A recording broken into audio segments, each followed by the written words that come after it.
Hi, hello. Welcome to my vlog. Ngayon po, nandito na po kami ng airport sa terminal. Yeah. Nandito na po kami sa terminal ng Hong Kong. Kalalapag lang namin, kasama ko yung boss ko at saka yung alaga ko at saka kaibigan niya. Papunta na kami kasi pagbaba mo pala ng terminal ng Hong Kong, bago mo kunin yung luggage, sasakay ka ng train papunta doon sa kukuhanan mo ng luggage. Sasakay ka pa ng train kasi malaki yung airport ng Hong Kong eh. Pag ikaw first time mag-travel, maliligaw ka talaga eh kasi malaki. Pag ikaw din ang halimbawa connecting flight, mag-stop over ka sa Hong Kong, maliligaw ka rin kasi hindi mo alam. Maliban lang kung ilang beses ka na nag-travel sa Hong Kong, ilang beses ka na nag-connecting flight, hindi ka maliligaw kasi kabisado mo na yung kung saan ka pupunta. Pero kung first time ka, maliligaw ka talaga. Yan, ang laki ng terminal ng Hong Kong. Malawak ang maganda pa. Yan, papunta na po kami. May elevator dyan na mahabang elevator. Yan, nagantay na kami ng train dyan. Palabas na po kami ng terminal kung saan kami bumaba galing sa aeroplano. Kasi hindi doon pagbaba mo, hindi doon ang tawag nito, kukuha ka ng luggage. Kailangan mo pang mag-train papunta doon, kukunin mo ang luggage. Kaya yung iba pa lang nag-travel, naliligaw kung first time ka. Nag-aantay na kami ng train papunta doon. Nagmamadali din kami dyan dahil baka iwanan kami ng train. May mga pasahero nagpipick up kung halimbawa may darating na pasahero galing sa may train dumaan dyan. Yan, nasa loob na po kami ng train. Magkasama pa rin. Maraming tao din, maraming pasahero din. Pero yung sinasakyan namin na Philippine Airlines sa FAL, kunti lang kami. Siguro yung ibang naman ang dumating kung saan galing destination na, iisa lang ang train ang sinasakyan namin papunta doon sa pipick up ng luggage. Kasi malaki nga ang airport ng Hong Kong.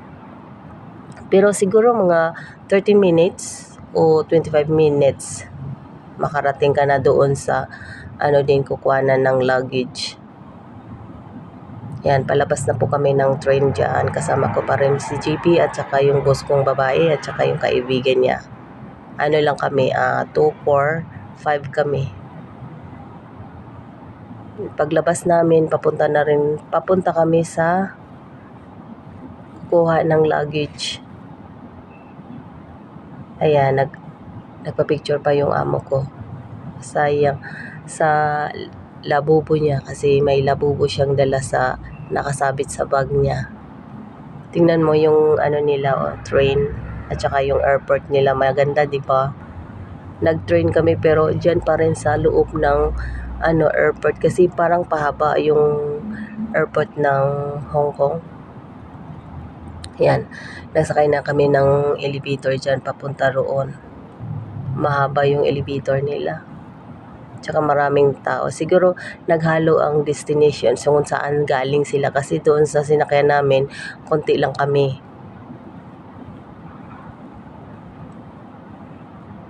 Yan, nahuli si JB, hawak-hawak ko habang ako. Ang ganda ng nila, airport nila, ang laki ng airport nila. Oh. Ang linis pang airport nila.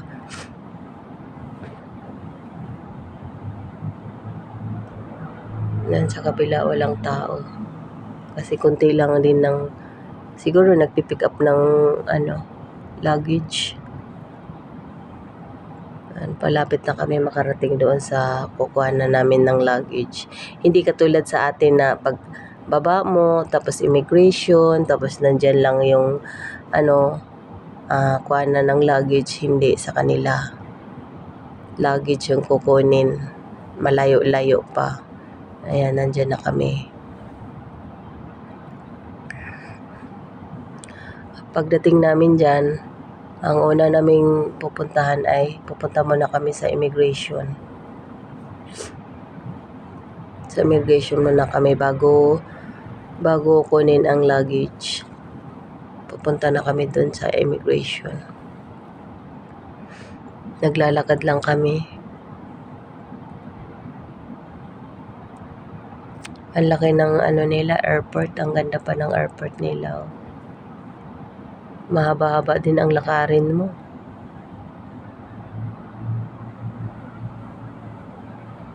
Kailangan talaga travel ka. Kailangan alamin mo yung kung saan ang anong number ang kuhanan ng luggage mo. Tapos kung saan ang second destination mo, parang ganun, alamin mo. Kung hindi mo alam, pwede ka magtanong sa mga kasama mong pasahero. Tuturuan ka naman din nila Yan, papunta na po kami sa immigration dyan. Pagpunta mo ng immigration, wala na po ibang tanong. Magpa-picture ka lang, tapos hindi na tanongin kung ano-anong tanong, wala na. Basta nagpa-picture, bigay mo lang yung passport mo, okay na. Hindi katulad nung nag-pandemic, ang daming tanong, ganun. Pero meron naman din matsambahan ka ng immigration na tanong kung ilang days ka. Pero dyan, hindi kami tinatanong kung ilang days kami magbakasyon, ilang days kami stay, kung anong hotel, ganun, wala. Yan, nasa loob na po kami ng airport pa rin. Kasi malaki nga ang airport sa Hong Kong.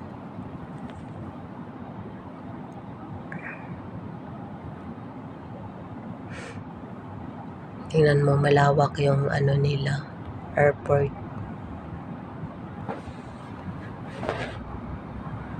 Ayan, nag-aantay. Tapos na kami sa immigration. Ayan, nag-aantay na kami. Nagkuha na ako ng yung lagayan ng tawag nun, yung hindi ko alam anong tawag yan. Tapos kukunin na lang namin yung namin, luggage.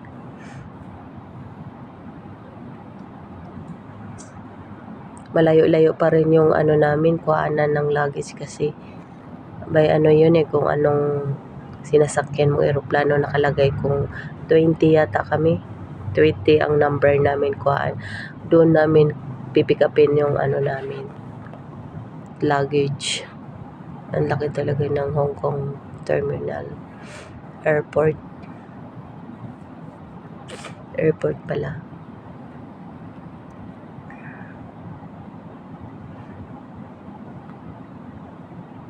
Yan. Tapos na po namin nakuha yung luggage namin. Papunta na naman kami sa destination kung saan kami papunta. Pero pagdating namin, nakuha na namin yung namin, luggage, mag-train kami uli. Parang yung unang train namin papunta doon sa pipick upin namin yung luggage. Ngayon, kukuha ng ticket si ma'am ng travel na naman kami papunta doon sa kung saan kami magstay ng hotel. Yan, ganda ng hotel, ganda nyo. Nagbili pa sila ng niyan, ticket. Card, hindi pala ticket, card pala ang bilihin nila.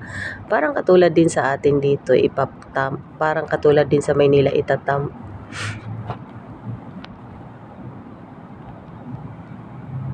Yan si GB katabi ko, nagtalikod si GB, nagantay sa mama.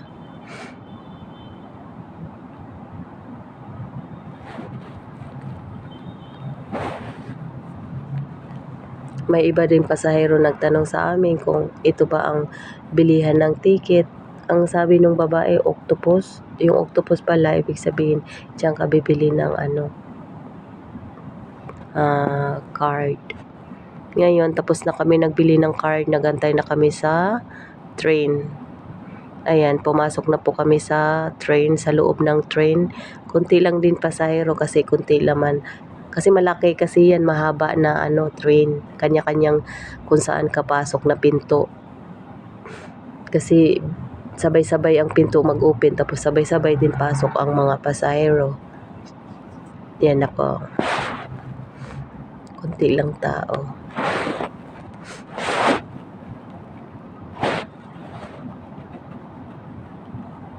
Ayan ang view nila sa sa labas. Nag-train na kami papunta doon sa hotel. Malayo-layo din kasi pang-apat kami na station. Last. Yan ang view nila sa labas, ang ganda. Kahit saan ka uupo, pwede kasi wala masyado tao. Kami lang tao dyan. Kami lang ang pasahero sumakay dyan banda. Ang ganda ng view dito sa Hong Kong. Karamihan pala dito sa Hong Kong, condo. Wala akong nakitang bahay dito. Condo talaga. Siguro may bahay sa probinsya. Ayan, ang ganda. May mga barko, may mga boat. Tapos, parang sa atin din, mainit din. Mainit sa Hong Kong pala ngayon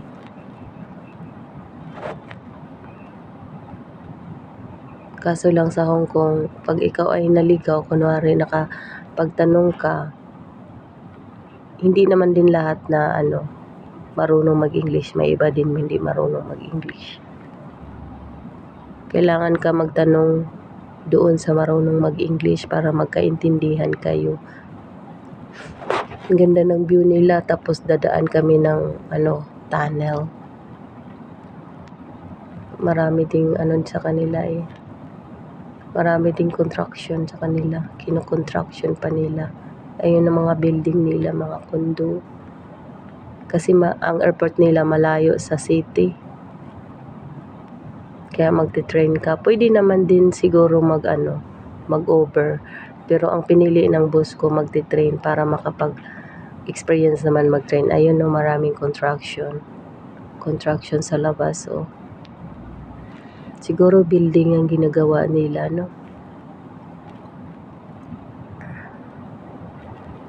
Yan. Ang ganda talaga ng Hong Kong.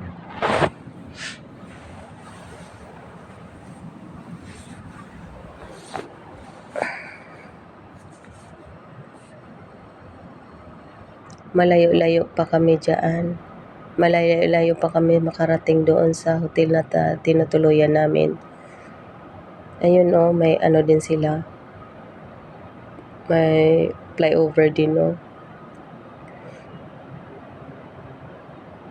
Kasi parang probinsya yata tong nila, yung airport nila. Parang probinsya pero maraming building sa labas.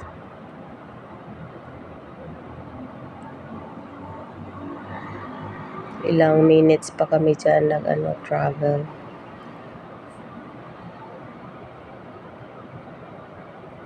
Yan, ang ganda, di ba? Ang ganda talaga dito Dati, pangarap ko lang to, pero ngayon nakarating na ako dito sa Hong Kong. Dati nagkatulong ako. Nakita ko yung eroplano dyan sa Taguig. Sabi ko, ano kayang experience? Ano kayang itsura ng loob ng eroplano, Ano kaya? Kailan kaya ako makarating ng ibang bansa? Pero ngayon, nakarating na ako dito sa Hong Kong. Parang Pilipinas lang pala din pag uminit. Pero mas maganda kasi maraming mga building. Sa atin naman, marami naman pero hindi talaga totally kagandahan. Sa city nila siguro maganda Ilang beses ko na itong punta dito sa Hong Kong. Yung city nila ang ganda ay malapit na ang second station kasi may mga maganda pa rin Kahit mainit maganda pa rin. Pero may malamig din na sa kanila. Pag December malamig din sa kanila, mahangin. Windy sa kanila. Pag windy sa kanila, malamig. Nung unang punta, una o pangalawang punta ko dito, kasama ko rin yung boss ko. Nagpunta kami sa pinakatuktok noon. Tapos, pagpunta mo doon, magti-train ka pa papunta doon sa tuktok para lang makita mo ang view ng Hong Kong. Ayan, naghinto na kami. Tapos nung nakita ko, nakakatakot din kasi parang nasa tuktok ng bundok ang pinuntahan namin. Pero kitang-kita talaga ang buong Hong Kong. Maganda. Pero nakakatakot din nung pumunta kami doon kasi nag-train kami. Yung train na parang loose, ganyan no, kasi tirik na tirik. Nakakatakot yung train kung umatras, bababaan ako. Wala talaga. Nakakatakot pero okay naman. Ayun, maraming puno, may mga building. Sa kanila kahit maraming puno, makadaan pa rin ng train kasi ginawaan nila ng tunnel.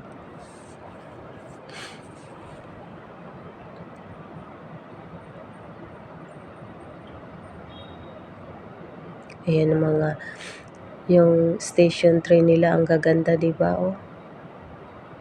Ang linis pa.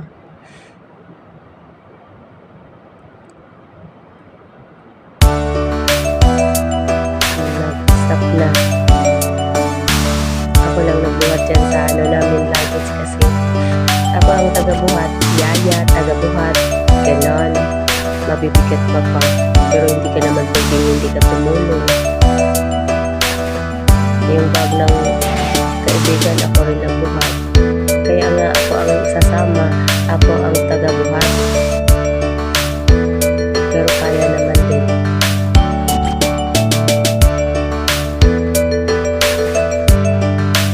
Ilan ko na itong Hong Kong.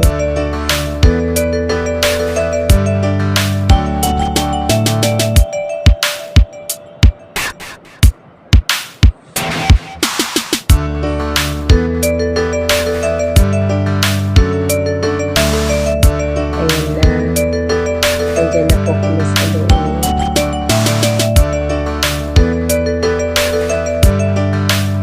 Ang ganda talaga ng view. Tapos mga building, dagat.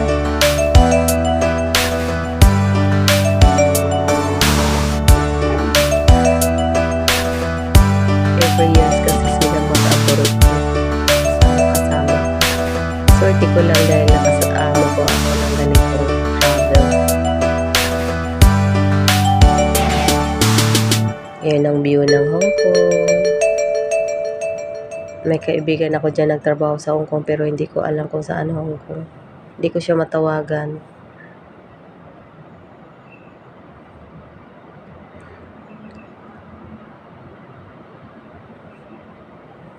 Tapos pagkatapos nitong paglabas namin ng train, sasakay pa kami ng taxi. Kasi nga malayo sa city yung airport nila. Hindi ko alam kung ilang oras ang airport papunta doon sa hotel na tutuluyan namin. Nasa train pa rin kami ngayon.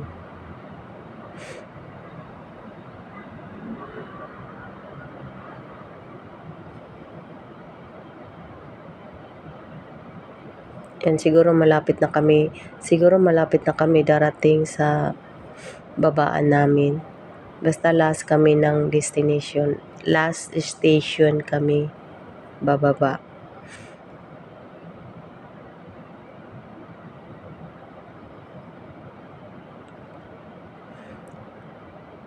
Kaya nasa tunnel na kami dyan. Voice over ko na lang kasi maraming mga background na boses eh. Kaya nag-voice over po ako.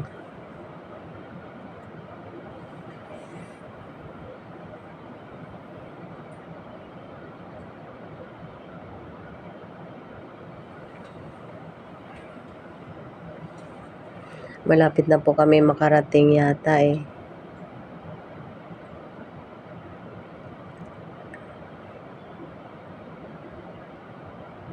Pero nung nagpunta kami dito, pang ilang beses ko na to, kami, simula dyan sa airport, over kami.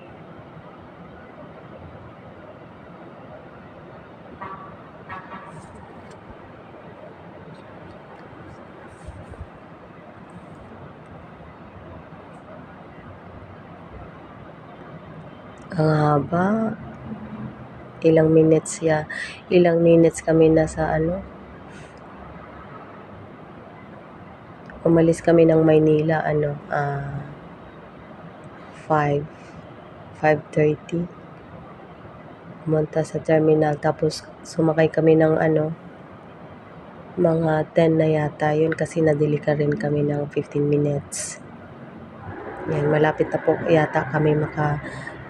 kami makarating dyan sa kung saan kami bababa, kung saan kami sasakay ng train. Parang Pilipinas lang din, no? Akala ko dati, nung hindi pa ako nakapunta ng ibang bansa, akala mo mas magandang lugar nila. Oo nga, mas maganda sa lugar din nila.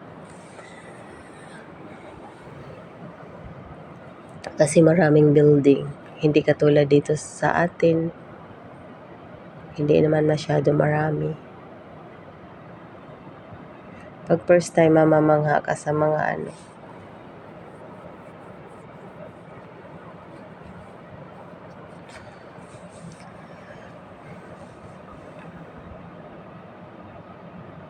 ang tagal namin nakarating.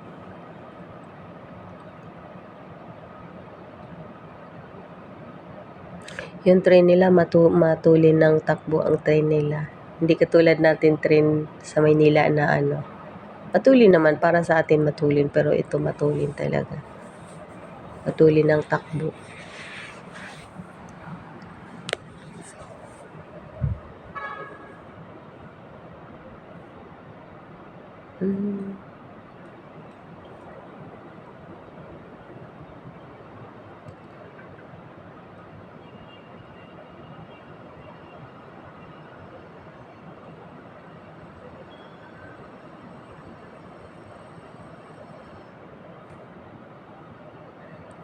Ayan, palabas na kami ng train.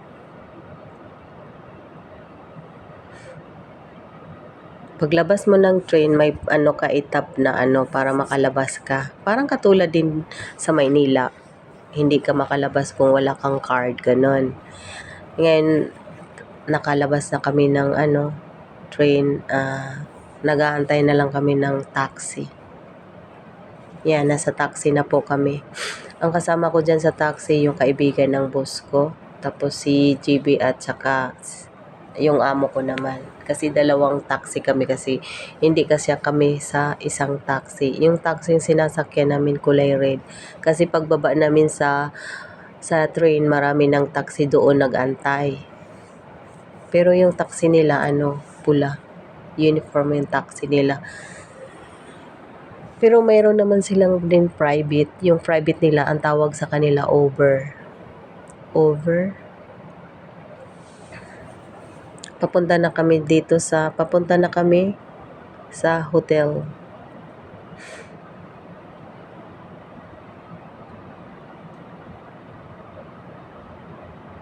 Hindi pa kami nagkaintindihan sa driver dahil hindi siya marunong English. Kahit inaano na namin sa cellphone, pinakita na namin yung kung saan kami tutuloy na hotel.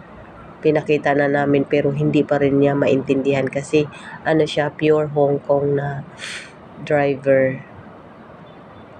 Tapos hinahanap namin doon sa translator, wala naman. Ang ginawa namin, ang kaibigan ko doon sa amo ko, tapos sabi niya na hindi nakaintindi yung driver namin kung saan kami pupunta. Ang ginawa niya, pinakausap niya yung driver doon sa phone ni ma'am. Kaya nagkaintindihan na kami. Ngayon, naintindihan na niya kung saan kami pupunta na hotel. Kasi yung driver ng boss ko marunong mag-English, nakakaintindi ng English. Kaya sabi niya na doon sa Parkling. Sparkling Hotel. Malapit kami sa may parang plaza. Kasi dati nagpunta na kami, maglalakad kami ni JB tuwing umaga. Sa Frankly, ganun, hotel. Hindi siya nakaintindi. Naubos pa yung load ng kaibigan ng amo ko. Kasi nagagamit siya ng translator pero hindi pa rin nagkaintindihan. Tawa ng tawa kami diyan. Yan ang ganda ng Hong Kong.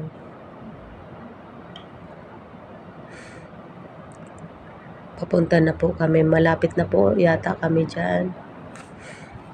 Yan mga building nila, ang lalaki Tapos dikit-dikit ang mga building, maraming flyover diyan.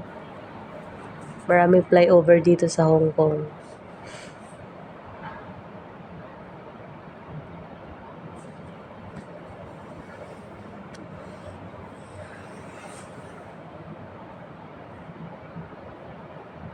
Yan, nag-go na kami kasi nag-stop lang kami dahil stoplight.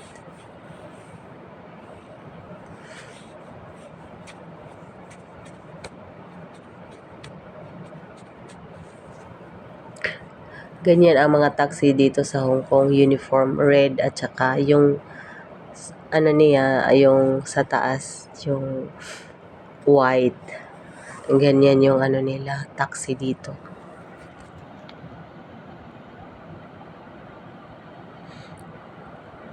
Mayroon ding lugar nila na traffic, mayroon ding walang traffic.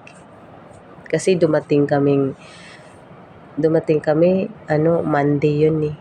Hindi masyado din traffic. Siguro sa ibang lugar traffic.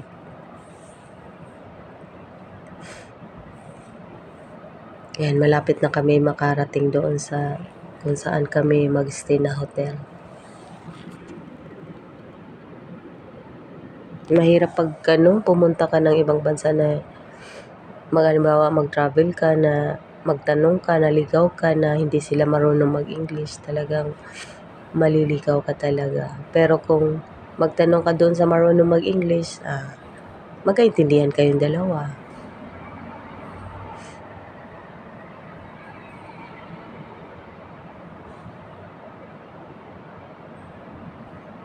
Mahal pa naman ng nila, yung load nila. Pag data ang ginagamit mo, mahal yata. Pero pag, halimbawa nasa ibang bansa, akala ko pag nasa ibang bansa ka, yung SIM card natin magagamit doon, hindi pala. Kailangan mo palang bumili ng SIM card para makagamit ka ng data. Pero nung una naming punta, nagbili, pero ngayon hindi. Malapit na yata kami. Okay guys, bye. See you video. See you next video. Malapit na po kami.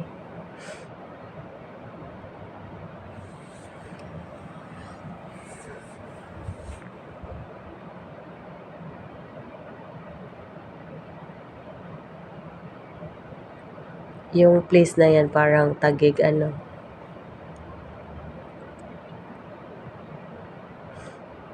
Ang haba na naning vlog ko.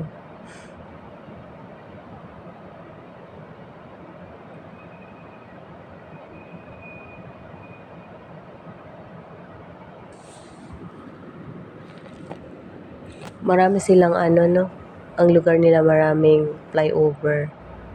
Kasi nga papatong-patong na yung skyway nila, parang skyway.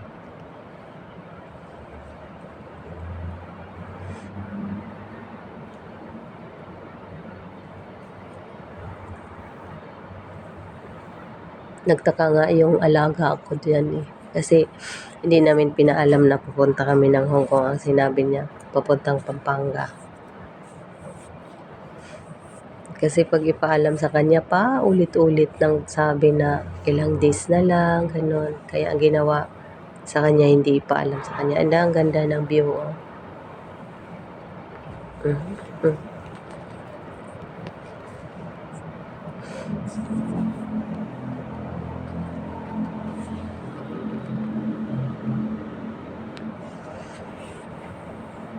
Kaya